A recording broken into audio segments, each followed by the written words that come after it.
All right, welcome everybody. Teaching crypto. This is AZ Crypto with a quick hit for you tonight.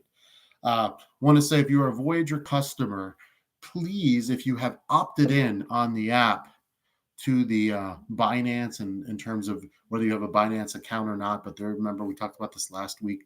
There's an opt-in option. If you have opted in, you should have received an email, and it lets you know that Binance will be contacting you. And if you already have a Binance US account, there is no other steps that you need to take. So I think that's pretty important. If you have opted in, you have not gotten that email, it might be time to maybe start thinking about contacting Binance. It just depends how quickly you've done the opt-in. I remember February 22nd is the last day to vote.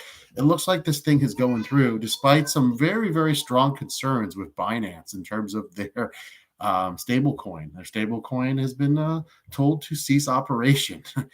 So that's pretty important. But it seems like Binance US is still alive, still kicking, still going to be okay. So it looks like this thing's going through. So, hey, February 22nd, end of voting in about 6 weeks. Cross your fingers. You should be getting some of your funds back, especially if you opted in. Seems like if you have a Binance US account and you opt in on the app using Voyager, you will be the first one in line. So I think that's pretty important.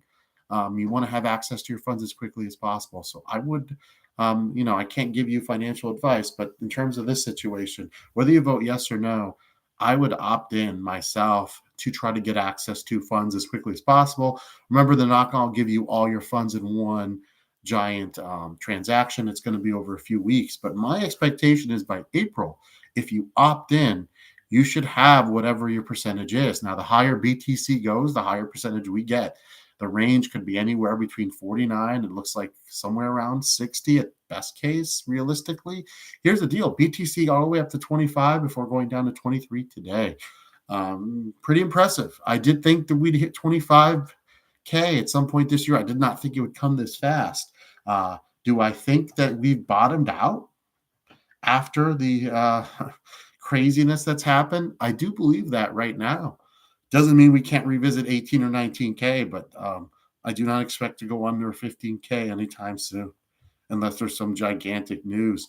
There was a rumor that USDC was getting attacked by the SEC. That proved to be false. So that's pretty important stuff right there. So USDC looks like it's safe.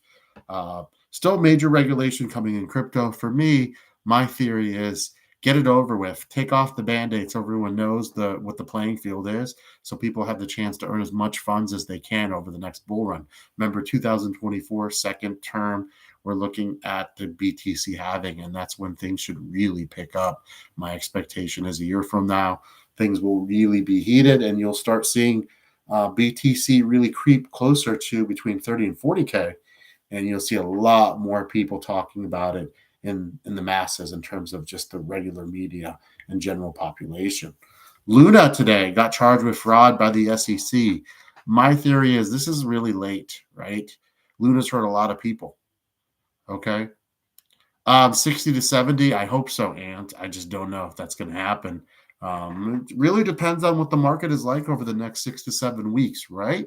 If we have a retrace back under 20, obviously you're not going to be looking at anything at 70%. If somehow, some way, and I don't expect this to happen, but I hope I'm wrong, BTC goes out another tear and gets 30K, that would be amazing. That would be amazing because it would give creditors at Voyager a higher amount back, and that's what we all want. But getting back to Luna, I just wish the SEC would have acted much quicker, right? You know, they always seem to be late to the party, and I don't really think they're helping the consumer, the investor, or the general person at all here. They wait till things go bad, and then, oh, we don't know if we really want Voyager funds to go to Binance. Where were you before when things were bankrupt? Why not force a toggle and force people to get as much as they could at the beginning in the summer? So I just haven't been a fan of the way things are. I mean, do I think that Luna did some shady things? Absolutely, but it's been a while now. So to bring charges now seems to me kind of late in the game. BTC going to 25K was, like I said, a bit of a surprise. I'm glad to see it happen. My hope really, honestly, is we have a slow kind of uptick here towards 2023. I know there will be ups and downs, but You obviously, the game in crypto. If BTC can get up, I would say the more it gets up before the halving, the more explosive we could see, right?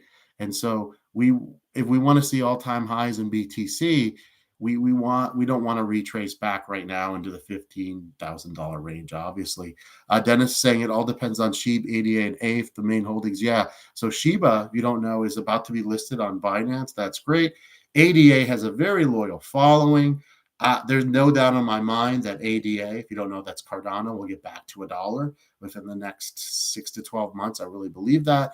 And, ETH obviously is the second big daddy in crypto. In my opinion, next cycle, we will see ETH anywhere between 6 to 10K is my guess. Again, this is my research and my theory. I really think ETH is going to do really, really well, right? So if you DCA safely into ETH right now in a safe place, I don't know if Binance US is that safe. That's what's really scary. I think it'll be okay for the next few months, but man, there's just a lot of red flags for long-term usage. So I think for now it's okay.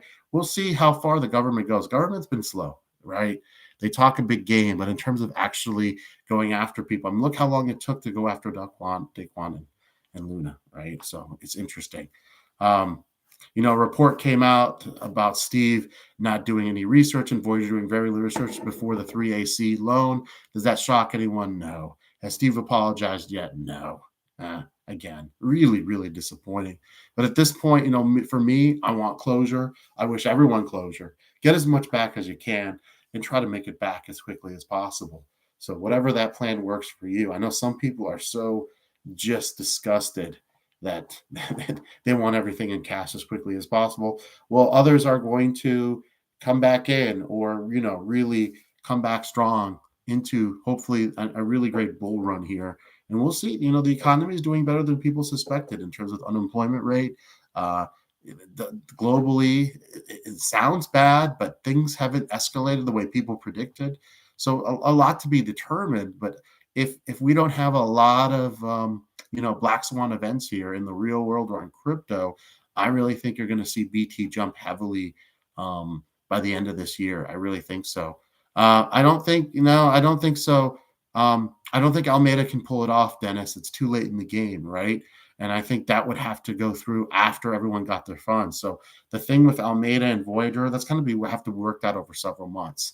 So, I mean, from what I can tell, reading all the documents, I think people are going to get their funds back well before the Alameda thing is figured out with Voyager. I mean, it's a mess, right? Because Alameda was insolvent and fraudulent, and they purchased a decent amount of Voyager, right? They owned over 40% of the company. They were insolvent. So even if this 3AC didn't happen, eventually the house of cards would have fallen. I mean, Steve was just a horrible leader. If you really take off your the people that are still defending him, and it's just, it is what it is, right? There's a YouTuber that developed a friendship with Steve, and he refuses to say anything wrong.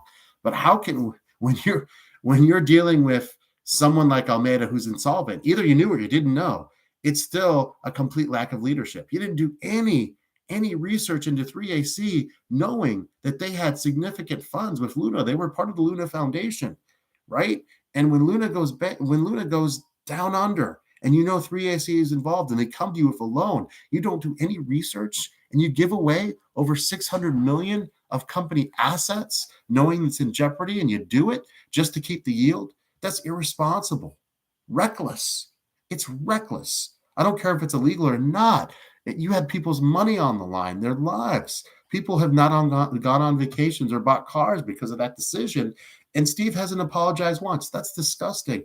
And anyone that's still supporting him or refuses to criticize him, it's sad. It's sad. It's pathetic, honestly. But again, we're trying to look forward here. So again, looks good. Let's hope ETH goes up. Let's hope SHIB goes up. Let's hope ADA goes up. But obviously, we want BTC to be as healthy as possible. The more and more closer we get to 2024, and the less strict regulations come in, I'm pretty bullish. I think some regulations are good. For me, it's like whatever they're going to regulate, let's get it done. Yeah, Steve's still getting paid his full salary. Never forget, guys. Still just amazing to me, right? Just disgusting. But hey, let's hope in the next 4 to 5 weeks we finally start getting some closure. And on this program, apologize, I've been on for a while.